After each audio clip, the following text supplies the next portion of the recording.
Mesdames et messieurs, vous êtes sur Miracle et Profil et vous faites bien. Que le Seigneur vous bénisse.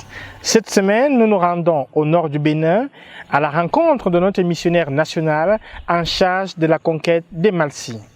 Il s'appelle Bénadin et il a rencontré le Seigneur Jésus-Christ très tôt. Mais avant la rencontre avec le Seigneur Jésus-Christ, il est né d'un père polygame et idolâtre et il a été initié très tôt dans l'occultisme. Sa rencontre avec le Seigneur Jésus-Christ fut bouleversante.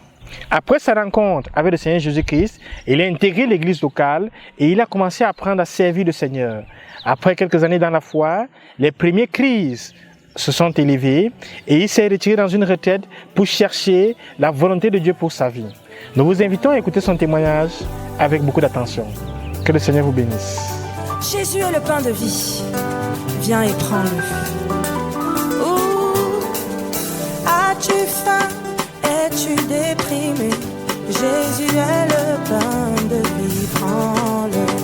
Tu n'auras plus faim, tu n'auras plus faim, tu n'auras plus faim avec Jésus. Tu n'auras plus... Je ne connaissais pas quelqu'un au nord. Je m'étais inscrit et j'ai trouvé une famille élargie qui m'ont accueilli et ils m'ont exercé l'hospitalité. Et j'étais resté dans leur maison et j'allais à l'université. En première année, c'était entre 2005 et 2006, année académique 2005 et 2006, où j'ai commencé la première année à l'université. J'avais pour seul motif réussir les études. Je travaillais dur. Je faisais des nuits d'études. Je restais toute la nuit et je pouvais travailler de 0h à 6h au tableau en train d'étudier, de faire des recherches. Mon seul objectif, c'était que ce que mon papa attendait de moi, que je puisse le satisfaire et être un grand cadre. J'avais aussi voulu être un expert comptable parce que j'étais tellement bon en comptabilité, en finance comptabilité, je travaillais beaucoup. Et même mes camarades étudiants qui étaient dans les mêmes amphis que moi, c'était moi qui leur enseignais. Après le cours, c'était moi qui leur faisais du recyclage et qui leur enseignais. Donc, je me donnais tellement au travail. Puis à l'université, je vais rencontrer quelqu'un. Je le voyais dans l'amphi, mais on ne se côtoyait pas. Il y avait certains amis que j'avais. On avait fait la terminale ensemble et on s'était retrouvés à l'université ensemble. Et donc, un jour, je vais rendre visite à ces amis-là. Et fortuitement, cet homme qui s'appelait Antoine, c'était un handicapé, il venait à l'université avec ses béquilles. Il va venir partager l'évangile avec mes amis. Et donc moi, j'étais venu voir mes amis. Et lui, il était venu partager la parole de Dieu. Ce n'était pas l'évangile en tant que tel, c'était que ils étaient en train d'avoir quelques moments sur la Bible, sur la parole de Dieu. Donc il a fait sortir la Bible. Et ils étaient en train de s'échanger sur ça. Et moi, je suis venu tomber dedans parce que j'avais rendu visite à mes amis. Les autres l'écoutaient avec beaucoup d'attention. Ils ne le contredisaient pas dans un esprit calme. C'était un climat tellement détendu, calme. Mais moi, tout ce qu'il disait, il parlait de Dieu et tout ce qu'il disait, ça allait contre ma connaissance occulte, les sciences, ce que je savais de la vie. Donc, j'ai commencé par lui poser des questions pour le contredire. Et je voulais défendre la tradition des ancêtres, je voulais défendre la pratique occulte, je voulais expliquer que Dieu nous a créés et Dieu a laissé dans la nature des plantes et ça revenait à l'homme de se gérer et de s'en sortir dans la vie. En fait, je voulais défendre, je voulais utiliser la science que mon papa m'avait appris. Et nous avons eu, il y avait un choc des convictions ce jour-là. Et on s'était séparés à queue de poisson. Donc, après cet entretien que nous avons eu, il a commencé par s'intéresser à moi. Il n'était pas venu me voir, il était venu voir les autres. Mais il a laissé les autres et il a commencé par s'intéresser à moi. Et quand nous nous voyions en amphi, il continuait toujours la conversation. Mais cette fois-ci, il a commencé par parler du péché. Il parle du péché, il dit le péché, le péché, le péché, le péché. C'est vrai que le péché, le jugement, Dieu va juger les pécheurs, le péché, Dieu va juger le péché et tout. Bon, je ne me sentais pas du tout concerné par ce qu'il disait. Parce que quand il parlait de péché, je voyais seulement certaines choses. Je voyais la femme, je voyais le vol, et je voyais l'assassinat, c'est-à-dire tuer quelqu'un, je voyais l'alcool, je voyais les essais. Et donc, je ne me sentais pas du tout concerné par ce qu'il disait. Quand il me voit, il dit, « Ah, Dieu va juger le péché, Dieu va juger le pécheur, il y aura le feu, le péché. » Je disais, bon, ça concerne ceux qui vivent dans ces choses-là. Je disais à l'intérieur de moi que ça concerne ceux qui vivent dans ces choses-là. Moi, je ne suis pas un pécheur. Donc, je l'écoutais, et pour ne pas le frustrer, pour ne pas le décourager, je l'écoutais, et il faisait ami avec moi, il venait me voir et tout. Il parlait de ça, il parlait également de Dieu, et j'avais décidé de ne pas le repousser, de ne pas être arrogant ou de repousser son message, mais de l'écouter comme une autre science. Donc je l'écoutais. Puis un jour, il va m'inviter à l'église. Il va dire, nous faisons nos réunions à tel lieu. Et est-ce que je t'invite à venir suivre ce que nous faisons?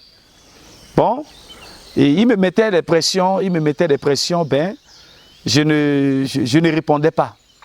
Puis un jour, il m'a dit, si je veux vraiment suivre Dieu, de prendre une feuille et d'écrire mes péchés, de confesser à Dieu et de les brûler.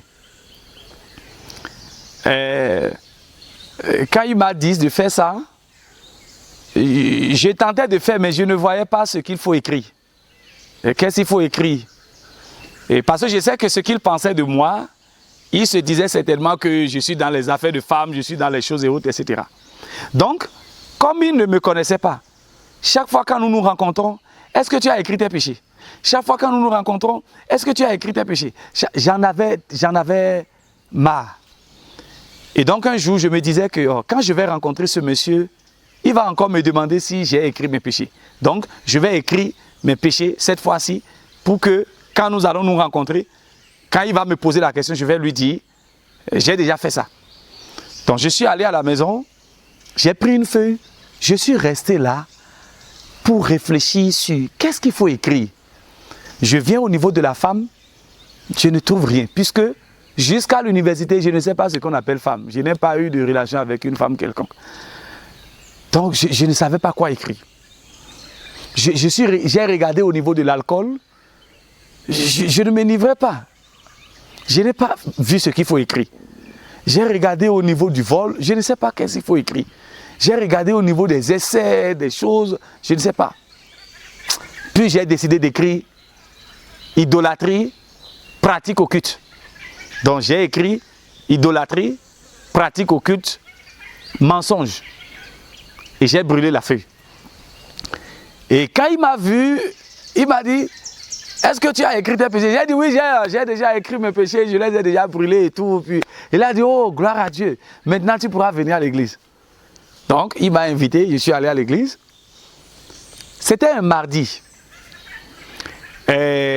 À l'époque, il y avait un pasteur qu'on appelait le pasteur Alassane.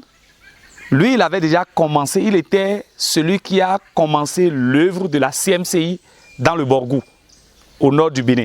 C'était lui qui avait commencé l'œuvre et l'église, ils avaient déjà une église et il enseignait.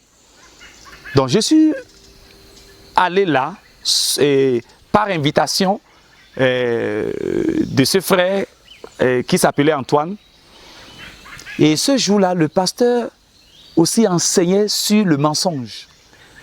Il enseignait sur le mensonge, il prêchait, et je voyais dans ce qu'il disait, parce que d'abord, il était quelqu'un d'âgé, c'est un responsable, qui est marié, qui a des enfants, des grands-enfants. Donc, je voyais en ce qu'il disait un autre code moral parce qu'il parlait du mensonge et tout, de la vie, de la conduite. Et j'ai été touché.